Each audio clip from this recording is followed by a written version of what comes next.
또한 어린 소아의 경우에는 헐떡이는 호흡만으로도 호흡근에 무리를 줄 수 있고 갑작스럽게 숨쉬는 걸 멈출 수 있기 때문에 호흡곤란 소견이 있을 때는 바로 응급실로 내원하셔야겠습니다.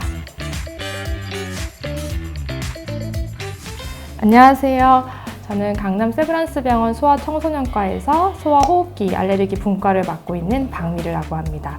최근에 2022년 4월 기준으로 했을 때 이제 소아청소년의 코로나 확진 비율이 25% 정도로 급증하고 있습니다. 최근에는 조금 주춤하고 있는 추세이기는 하지만 어머님, 아버님들께서 이렇게 갑자기 소아 확진자의 비율이 높아짐에 따라서 걱정도 많이 되시고, 그래서 어떻게 치료를 해야 될지, 그리고 후유증은 남지 않는지에 대해서 많이들 걱정을 하셔서 그 부분에 대해서 조금 설명을 드리고자 합니다. 코로나19는 호흡기계 감염을 일으키는 호흡기 바이러스의 일종입니다. 그래서 일반적으로 호흡기 바이러스에서 보이는 그런 공통적인 증상들이랑 크게 다르지는 않는데요. 지금까지의 연구에 따르면 오미크론에 감염된 소아 환자들의 가장 흔한 증상은 열과 기침이 45%, 40% 정도가 됐습니다.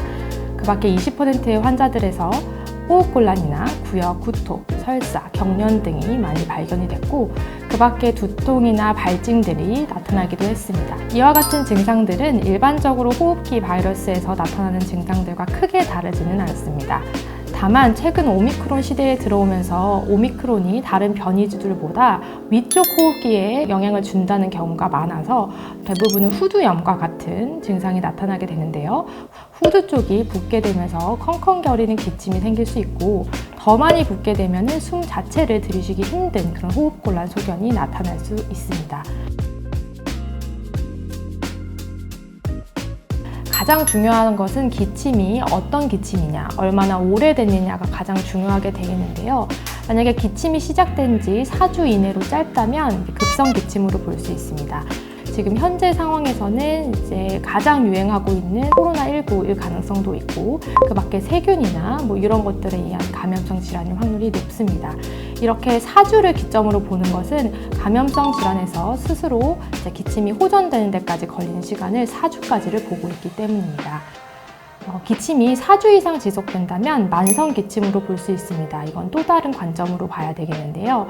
가래 기침이냐 마른 기침이냐에 따라서, 그리고 소아 환자가 원래 가지고 있는 기저 질환에 따라서, 그리고 가족력이 있는지 없는지에 따라서 원인 질환을 확인을 해야 되고, 그 원인 질환에 따라 검사 그리고 치료가 필요하겠습니다. 그래서 이런 만성 기침 소아에서 가장 흔하게 보고되고 있는 것이 천식, 그리고 지속성 세균성 기관지염, 상기도 기침 증후군들이 있겠습니다. 오미크론에 감염된 소아 환자 200명 정도를 대상으로 한 연구를 봤었을 때는 보통 증상의 지속 기간이 평균 2일 정도 된다고 되어 있습니다. 짧게는 1일, 길게는 14일까지 간다고도 보고를 하고 있는데요. 최근 찾아오는 소아 환자들을 보면 대부분 2, 3일 정도 증상이 확 지속됐다가 그 이후에는 증상이 조금씩 좋아지는 추세를 보이는 것 같습니다. 하지만 증상이 아예 없어지는 데까지는 조금 더 오랜 시간이 걸려서 한 1, 2주 정도가 소요되는 것으로 생각이 되고, 환자에 따라서는 이제 2주 이상 걸리는 경우도 있겠습니다. 최근에 대두되고 있는 것이 롱코비드라는 것입니다. 확진된 이후에 3개월 정도가 지나고 나서도 특정인 원인 불명으로 비특이적인 증상이 지속되는 경우를 말하고 있는데요. 일상생활이 조금 불편해지는 경우도 있습니다. 사실 소아에서는 많이 연구된 바가 없지만 성인에서는 일단 40%의 환자에서 위협감이나 그리고 피곤한 증상들이 생길 수 있다고 되어 있고, 20% 환자에서는 호흡곤란 혹은 주의집중 장애가 생길 수 있다고 되어 있어서 이제 막 소아 확진자들이 늘어나는 시기에 있어서 조금 더 소아에 대해서 경과를 보는 것이 필요하겠습니다. 소아 환자에서 합병증으로 대두되고 있는 것이 다기관 염증 증후군과 심근염 등이 되겠습니다. 다기관 염증 증후군은 일단은 4주 이내에 코로나 확진력이 있고 열이 있으면서 여러 가지 기관의 증상 중에 2개 이상의 증상이 있는 경우로 볼 수가 있겠습니다. 다시 말하면 호흡기계 증상 플러스 다른 심장의 증상이라든지 배 쪽의 증상이라든지 그런 것들이 같이 있을 때 의심해 볼 수 있습니다. 심장막염이나 심근염은 말 그대로 심장막 자체에 염증이 생긴다거나 심장 근육에 염증이 생김으로 인해서 가슴 통증, 그리고 가슴 답답한 증상, 호흡곤란 등이 야기될 수 있습니다.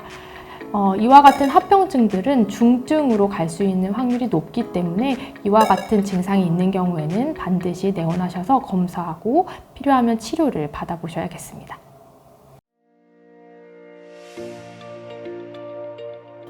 사실 어떤 증상이 얼마나 지속되느냐가 중요하겠습니다. 예를 들면 장기침이나 콧물 등이 1, 2주 정도 지속되는 것은 경과 관찰이 가능하겠습니다. 그러나 고열이 5일 이상 지속된다거나 가래기침이 계속 지속된다거나 호흡곤란이 있거나 가슴 통증이 있거나 혹은 그 밖에 새로운 증상들이 생긴다고 한다면 바로 병원에 내원하셔서 검사를 받아보시고 그것에 맞는 치료를 받으셔야 되겠습니다.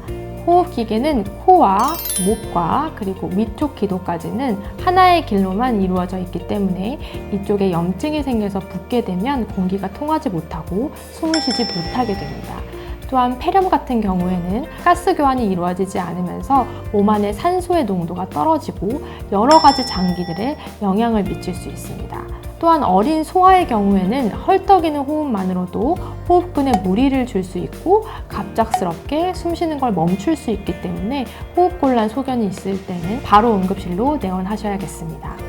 무엇보다 표현을 잘 못하는 우리 어린 소아 같은 경우에는 잘 놀고 잘 먹는지가 굉장히 중요하기 때문에 잘 못 먹고 처지고 특히 소변량이 감소하는 경우에는 바로 응급실로 내원하셔서 검사를 받아보시고 그것에 맞는 치료를 받으셔야겠습니다.